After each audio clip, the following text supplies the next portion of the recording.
Jangan lupa like, komen, dan subscribe channel YouTube TVRI Bengkulu dan nyalakan lonceng notifikasinya. Assalamualaikum warahmatullahi wabarakatuh. Halo pemirsa, selamat pagi. Bagaimana nih kabarnya hari ini? Semoga selalu dalam keadaan sehat walafiat dan tetap bersemangat pastinya. Hari ini jumpa lagi bersama saya Terno Fadini, tentunya dalam acara Opini Obrolan Pagi ini. Nah pemirsa, hari ini kita akan membahas mengenai sesuatu yang menarik sekali seputaran dunia seni nih. Tapi seni apa? Nah kita hari ini akan membahas tentang seni sastra dengan tema kita kreasi seni sastra dan puisi bersama dengan Indri Anisha. Langsung saja kita sapa. Halo Indri. Halo. Bagaimana kabarnya hari ini? Alhamdulillah baik. Alhamdulillah baik, sehat ya. Bersemangat In? Semangat banget. Semangat banget. Ini kita udah lama banget ya nggak ketemu ya. Iya BTW ya. Iya. Terakhir Udah, kapan ya? Kapan ya? Kayaknya kegiatan di ini ya, Taman Budaya. Taman Budaya Taman biasanya. Budaya. Ya 1 tahun lalu lah ya. Oke, In. Hari ini kita akan membahas tentang duniamu nih. Dunia kita juga Dunia tentunya. Kita bertemu ya. Di sini di Iya, dalam dunia yang dunia sama, ini. ranah yang sama ya. Ya, tapi dia profesionalnya. Yang ini ikut-ikut aja tim hore. Enggak. Oke, hari ini kita bahas tentang seni sastra puisi. Gimana nih menurut Indri tentang seni sastra sekarang ini, peminatnya bagaimana? Nah, kalau Di Bengkulu ya khususnya? Iya, khususnya di Bengkulu ya. Menurut aku sih antusias banget, baik itu pelajar, mahasiswa, baik itu dari kalangan umum ya. Kalau misalnya aku ada acara baik itu di Taman Budaya atau di mana gitu, di dunia kampus juga masih sering aktif dan terlibat. Itu antusiasnya banyak dan setiap ada perlombaan juga yang mengikuti juga masih banyak sama kayak kita dulu ya kan. Tapi emang kalau untuk dalam dunia kompetisi mungkin enggak sebanyak dulu ya yang ngadain acara. Yang ngadainnya gitu kan. Kalau zaman kita dulu kan banyak banget tiap bulan tuh hampir ya lomba di sini.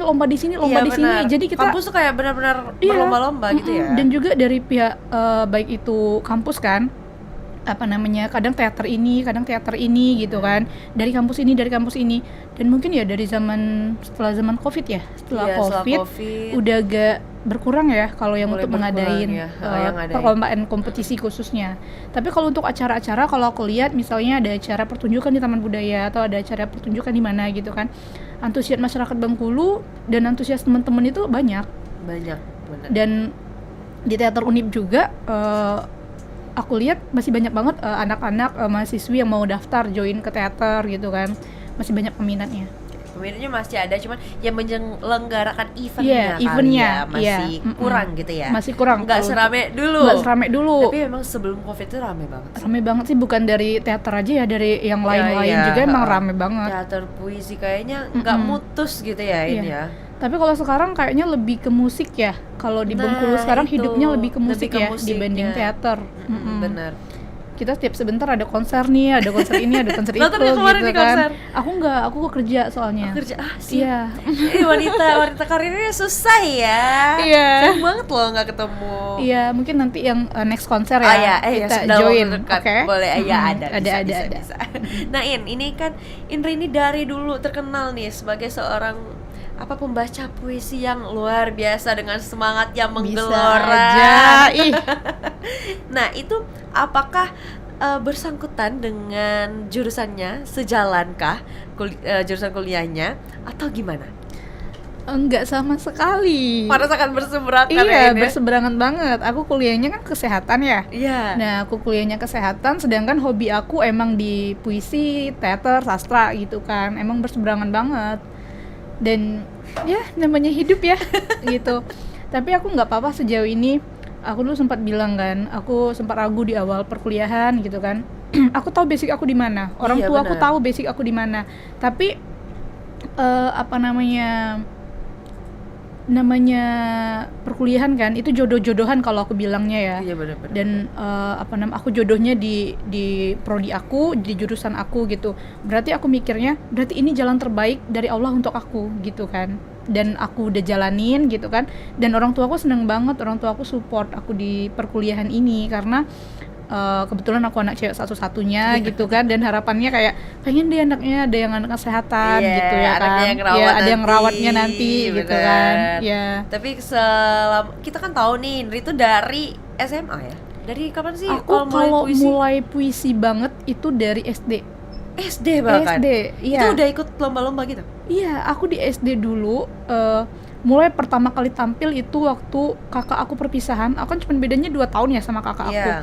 Jadi waktu aku kelas 4 SD dia perpisahan nih. Nah, di kelas 4 SD itu pertama kalinya aku ngisi acara waktu perpisahan. Aku main drama. Aku drama, nari dulu kan disuruh. Nah, terus di kelas 5 SD kakak kelas aku perpisahan lagi tuh. Nah, aku disuruh baca puisi, nari, ngedance. Emang anaknya hiperaktif dari dulu emang ya saya dari juga SD. tahu itu.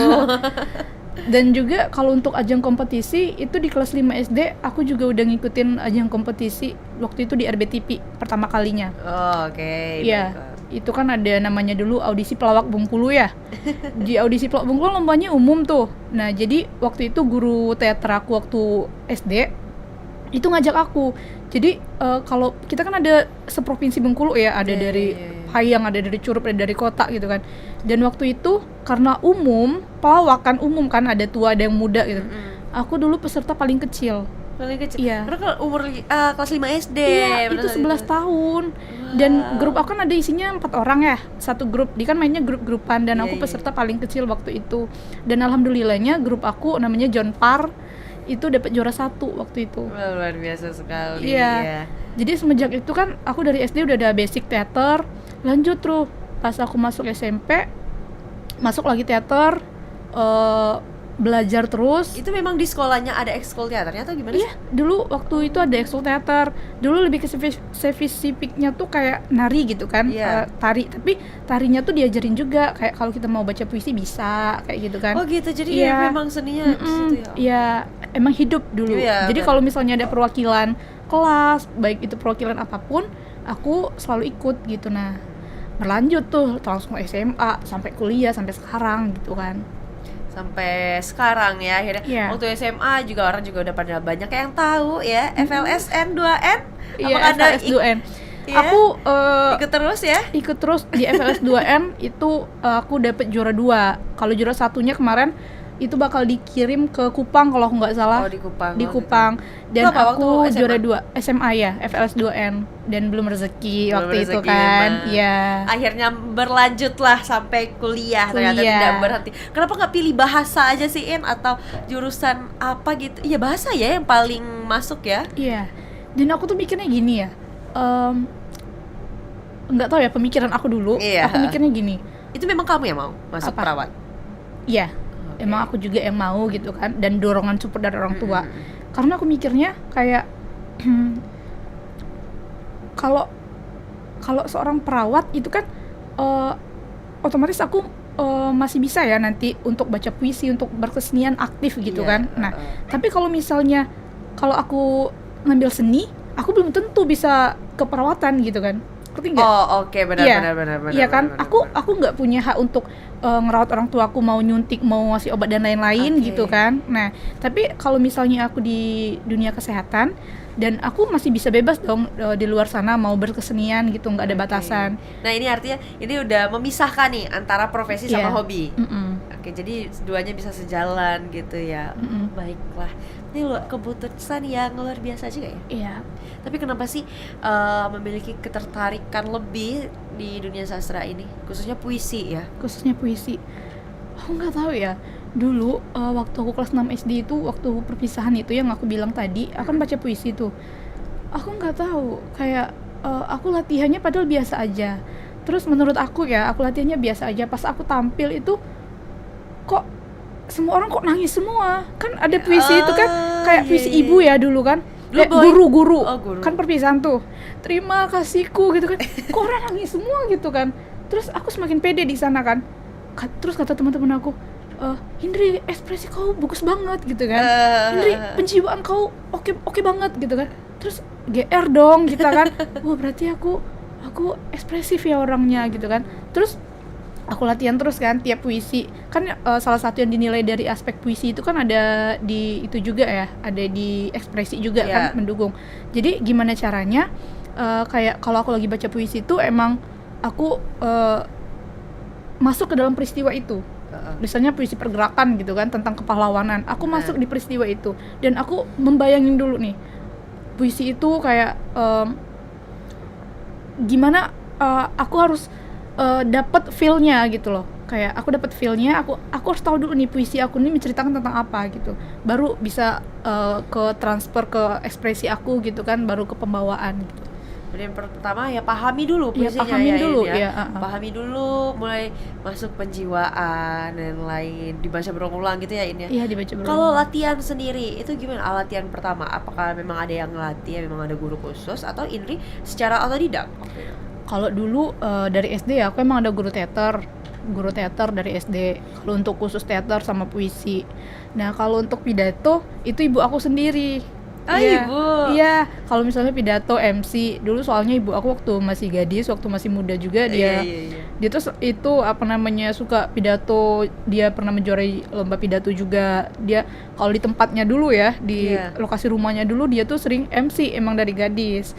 Jadi kalau misalnya sekarang orang lihat aku di deket rumah atau di mana gitu kan, ngelihat aku suka nge-MC, tuh nggak salah nih, pasti ini Ya, dari ibunya nih, gitu kan. dan nggak Iya. perlu dites lagi nih. Gitu kan. Jadi aku kalau untuk pidato sama MC itu aku sering belajar sama ibu kalau dulu. Terus kalau masalah teater sama puisi emang ada gurunya, baik itu di SD, di SMP, SMA, kuliah pun juga masih. Kebetulan guru aku waktu aku SMA itu kan aku udah latihannya sama teater Unip ya, Kak Denis, kamu kenal kan ya? Iya, saya Nah, tahu. jadi emang dari SMA aku emang udah join di Unip, sering dari Semanda langsung ke Unip gitu kan. Terus kebetulan aku masuk Unip dan juga ketemu sama pembina yang sama gitu dan berlangsung Seperti itu lah, iya, lanjut berlangsung terus berlanjut ya, terus gitu. sama Kak Denis sama Pak Edi. Banyak sih kalau misalnya guru teater itu senior-senior yang di Taman Budaya sering juga belajar sama rombongan Kak Dika, Kak Eko dan lain-lain. Oke. Nah, berarti kalau dari SD itu memang sudah diarahkan dong? Iya. Oke, nah bagaimana itu nanti kita lanjutkan lagi ya, In? Oke, Sekarang boleh. kita jeda dulu. Untuk pemirsa jangan kemana-mana, tetaplah bersama kami di Opini Obrolan Pagi ini.